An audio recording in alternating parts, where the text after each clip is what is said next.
They say if you want to destroy someone, you start by erasing their identity.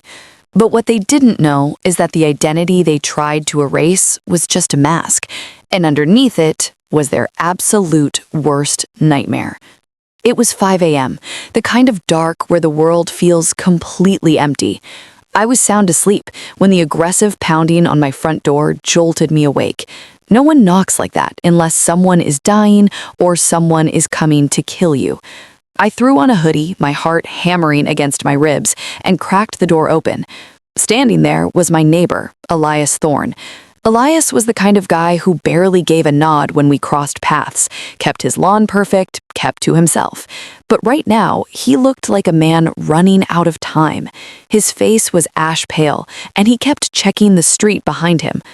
"Harper," he said, his voice throbbing to a harsh whisper, "do not go to work today. Call in sick, break your leg if you have to, just do not leave this house." Before I could even process the warning, he turned and vanished into the morning fog. Now, look, I'm a rational person. My name is Harper Vance. I'm 32, a senior cybersecurity analyst at Apex Data Systems, and my life is basically a routine of coffee, code, and sleep. I don't do drama, but something in Elias's eyes wasn't just panic, it was certainty. So I listened to my gut. I texted my boss, claimed a family emergency, and locked my doors. The hours dragged. The silence in my house felt heavy, almost suffocating.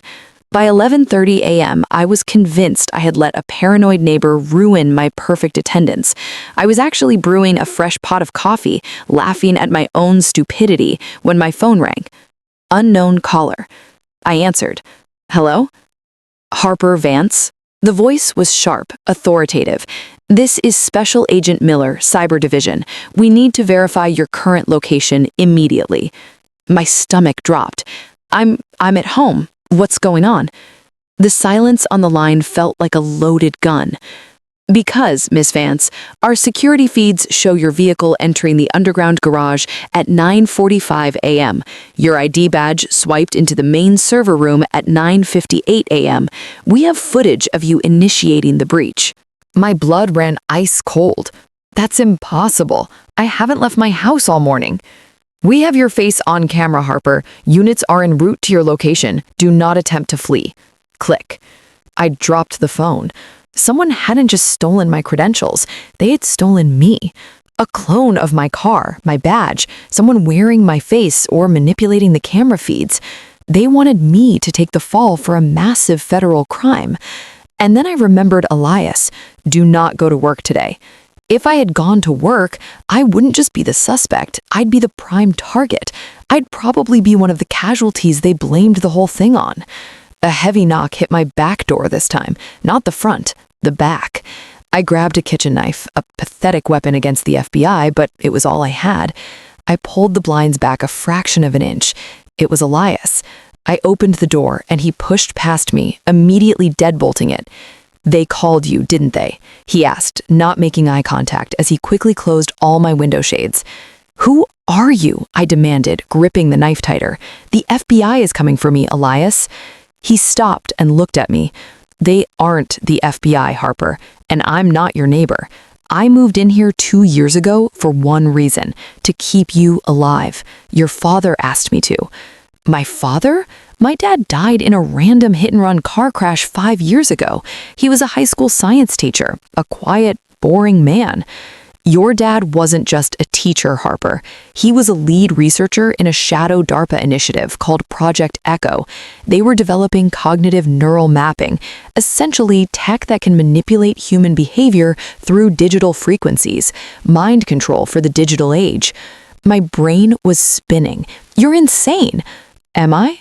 Elias pulled a metal flash drive from his jacket. "Your father realized the tech was going to be sold to private contractors to control consumer and political behavior. He tried to blow the whistle. They orchestrated his car crash. But before he died, he hid the ultimate failsafe. You." "Me? I'm an IT analyst, Elias, not a weapon." Harper, look at me. His voice softened, but the intensity remained. You are subject zero. When you were a kid, your dad altered your neural pathways. Your brain operates on a frequency that completely repels their tech. You are naturally immune to cognitive hacking. They can't control you, and your DNA holds the key to the antivirus. If they capture you, they don't just put you in jail. They lock you in a lab for the rest of your life. Today's attack at Apex Data, it was a false flag operation just to secure you. It hit me like a freight train. Every weird medical test my dad insisted on when I was a kid, the way I never got headaches or screen fatigue like everyone else. My father hadn't abandoned me. He had weaponized me with immunity. Suddenly, the roar of heavy tires echoed down the street. Black SUVs were pulling up to my driveway. "We need to move, now," Elias commanded. We slipped out the back, navigating through the dense woods behind my property. I wasn't just running for my life anymore. I was running for the truth. For an hour, we drove through unmarked dirt roads until we reached an old abandoned industrial water facility, miles outside the city grid. Elias pulled away some rusted metal panels, revealing a biometric scanner hidden in the concrete. "Your dad built this," Elias said. "An off-grid server bunker.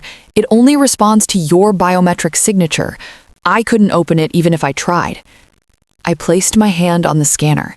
A green laser swept over my skin.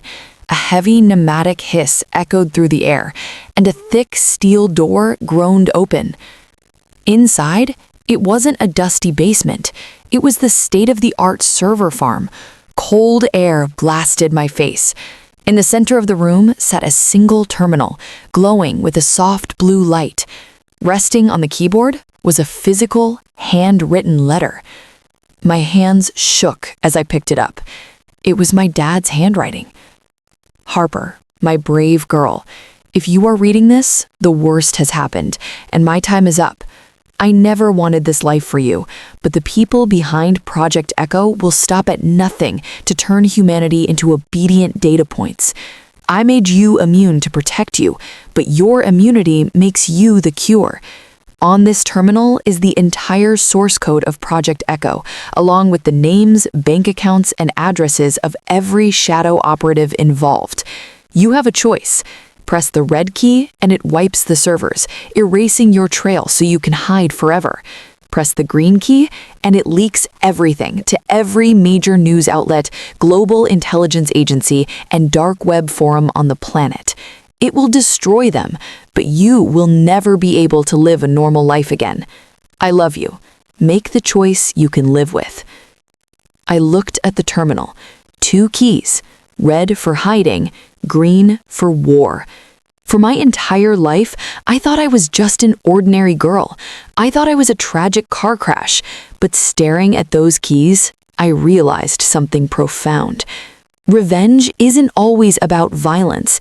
It's not about matching the cruelty of your enemies. True revenge is taking the very truth they killed to bury and using it to set their entire empire on fire. They wanted to frame me? They wanted to turn me into a villain to hide their sins? Fine, let's show them what a real threat looks like. "Are you sure about this?" Elias asked softly, standing behind me. "Once you do this, there is no going back. The world will never be the same."